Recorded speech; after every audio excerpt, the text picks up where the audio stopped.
बिस्मिल्लाहिर्रहमानिर्रहीम अस्सलाम वालेकुम नाजरीन। फैज BVR मिसाइल्स जिनको पाकिस्तान के प्राइवेट सेक्टर ने बनाया है और जिनको JF-17 थंडर के साथ इंटीग्रेट भी किया जा चुका है, इनकी असल रेंज के बारे में कोई भी नहीं जानता। कोई ये कहता है कि फैज 1 की रेंज 120 किलोमीटर है और कोई ये कहता है कि फैज 2 की रेंज 150 से 170 किलोमीटर है। आज की इस वीडियो के अंदर मैं आपको फैज मिसाइल्स की असल रेंज बताने वाला हूँ और उसके साथ साथ मैं आपको ये बताने वाला हूँ कि ये मिसाइल्स पाकिस्तान अपने किन किन फाइटर जेट्स के साथ इंटीग्रेट करेगा। उसके अलावा अक्सर भाई PL-15 के बारे में सवाल पूछते हैं और ये कहते हैं कि हमें ये बताया जाए कि PL-15 air to air missile जो पाकिस्तान एयर फोर्स ने हासिल किया है वो PL-15 का एक्सपोर्ट वर्जन है या कि वही वर्जन है जो कि चाइनीज एयर फोर्स इस्तेमाल करती है। सबसे पहले हम फैज 1 के बारे में बात कर लेते हैं। फैज 1 BVR मिसाइल SD-10 का एक अपग्रेडेड वर्जन है जिसको पाकिस्तान ने बनाया है। आप तमाम लोग ये बात अच्छी तरह जानते कि हमने आज से पहले कोई भी एयर टू एयर मिसाइल नहीं बनाया था और हमारे पास ऐसी टेक्नोलॉजी भी मौजूद नहीं थी जिसकी मदद से हम एयर टू एयर मिसाइल बनाते।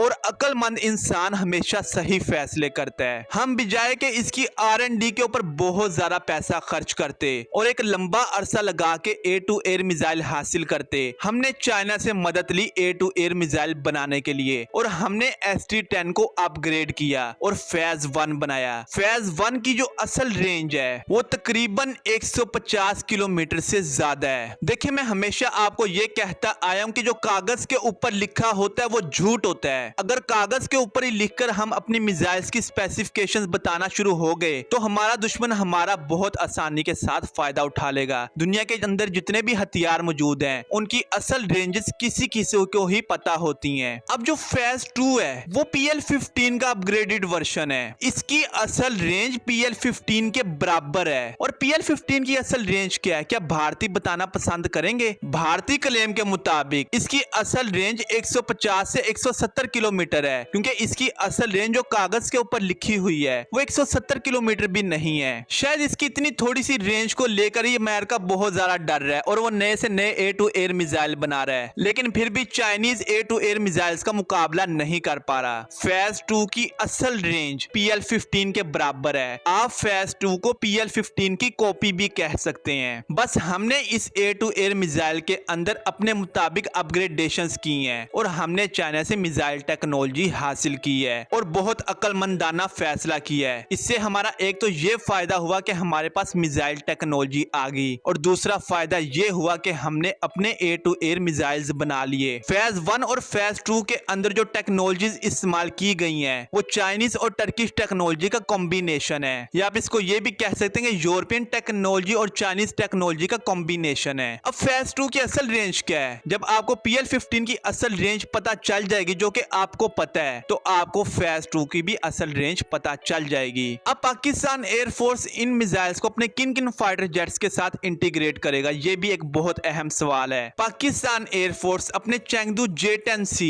JF-17 थंडर के ब्लॉक 2 और ब्लॉक 3 के साथ इन मिसाइल्स को इंटीग्रेट करेगी और हो सकता है कि फैज 1 को मिराज फाइटर जेट्स के साथ भी इंटीग्रेट किया जाए, क्योंकि SD-10 को इन फाइटर जेट्स के साथ इंटीग्रेट किया जा चुका है। और अगर अमेरिका हमें इजाजत दे दे और हम अपने F-16 फाइटर जेट्स को खुद से अपग्रेड करें तो हम इन मिसाइल्स को अपने F-16 फाइटर जेट्स के साथ भी इंटीग्रेट कर सकते हैं, लेकिन उसके लिए हमें इन मिसाइल्स के अंदर और ज्यादा मॉडिफिकेशंस करनी पड़ेंगी और F-16 के अंदर एक ईसा रडार इंस्टॉल करना पड़ेगा और वो ईसा रडार अमेरिकन ईसा रडार नहीं होगा बल्कि हमें टर्किश ईसा रडार हासिल करना पड़ेगा, या हमें ट्रांसफर ऑफ टेक्नोलॉजी के तहत टर्किश और चाइनीज टेक्नोलॉजी को मिलाकर एक ईसा रडार बनाना पड़ेगा। अब आते हैं PL-15 की तरफ। देखिए, मैंने आपसे एक चीज खरीदी और आपने दुनिया को बताया कि आपने मुझे एवरीडे का 250 ग्राम का पैकेट दिया है। दुनिया को यही पता कि 250 ग्राम का पैकेट आपने मुझे दिया है, लेकिन क्या दुनिया ने उसको देखा है? क्योंकि 250 ग्राम के पैकेट की और 100 ग्राम के पैकेट की शक्ल तो एक जैसी है, लेकिन उसके अंदर ड्राई मिल्क कितना मौजूद है किसी को पता है? किसी को भी नहीं पता। PL-15 जो हमारे पास इस वक्त मौजूद है वो वही है जो कि चाइनीज फोर्सेस इस्तेमाल कर रही हैं और चाइना ने इसका एक्सपोर्ट वर्जन अभी तक बनाया ही नहीं है। चाइना ने सिर्फ ये कहा है कि हमने इसका एक्सपोर्ट वर्जन बनाया है। चाइना ने अब तक कोई भी ऐसा फाइटर जेट दुनिया के किसी भी मुल्क को एक्सपोर्ट नहीं किया जिसके साथ PL-15 air to air missile को इंटीग्रेट किया जा सकता हो। और जब उसने एक्सपोर्ट ही नहीं किया तो उसने PL-15 का एक्सपोर्ट वर्जन कैसे बना लिया? बस चाइना ने दुनिया को एक लॉलीपॉप दिया है और दुनिया उस लॉलीपॉप को चूसने में मसरूफ है और हम फायदा उठाने में मसरूफ है। लेकिन हमारे दुश्मन बहुत अच्छी तरह जानते हैं कि हमारे पास PL-15 का कौन सा वर्जन मौजूद है। खैर ये थी आज की वीडियो, मिलते हैं अगली वीडियो में, तब तक के लिए अल्लाह हाफिज।